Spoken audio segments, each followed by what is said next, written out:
Hi friends, welcome. This is Mark again. Let's talk about stories that you tell yourselves, or perhaps the stories that you tell the world what you think about and what's going on in your world. But I want to take it a little bit an unorthodox approach. Let's take a moment in your life and let's rewind all the way back to the time when you felt you were the most proud of your life.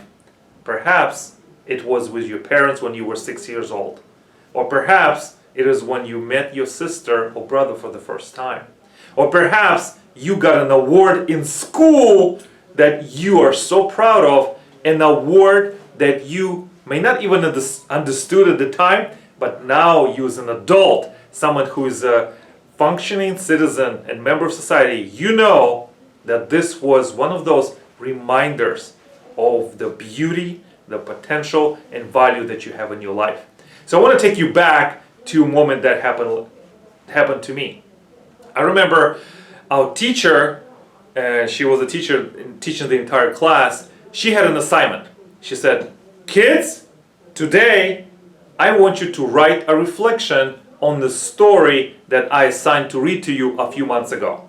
And this story was the required reading for everyone in that class. But there was a caveat.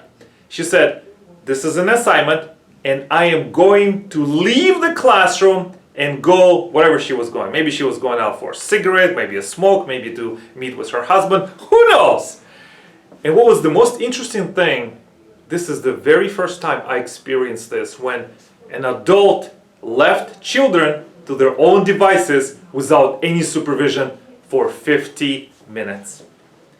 What I didn't realize at the time is that I was sitting right in the front of the class. My desk was right in front of the whiteboard. As soon as I received the assignment, I laid my paper, my pen, and the book, the reference material. And I remember the story.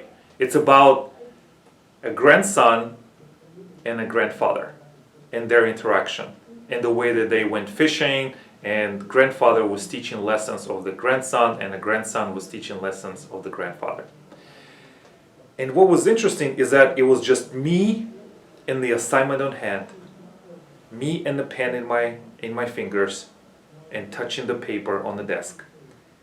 And everyone around me started a party, a pandemonium. I saw school supplies flying in and out in through my periphery vision. I saw people chasing girls and boys and throwing food items and school supplies. There was almost no one working on the assignment. None of it has deterred me. I guess it was a level of conscientiousness that it was an agreement between myself as a student and the teacher. So I completed my assignment and I really put my heart and soul to it. Teacher has returned at the end of the class, collected all the work from all the students, and I forgot about it.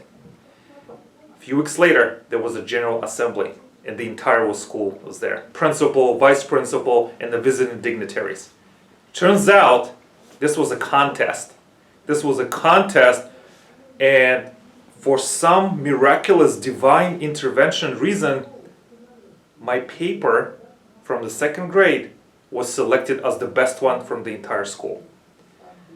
And I remember this pride and this deep sudden shock and surprise that I never felt like this before in my life, that if you sit down and you commit and you deliver on your promise, miraculous things would happen.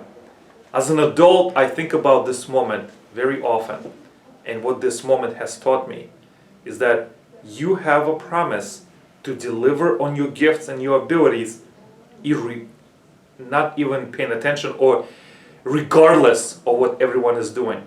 You have your own path. The path that makes sense for you. The path that helps you to develop and bring forward the gifts that you were bestowed with. And if you fail on that promise, I think you just create problems for you and for your future. So remember the story, or remember the moments in your life when you felt most proud. Bring that forward from your consciousness. put it on paper or share it with video, because I feel you will learn a lot about who you are, what you can bring to the universe, and how you can enrich the lives of the people near you. Thank you for listening. Thank you for spending the time, and I hope you inspire to do the same.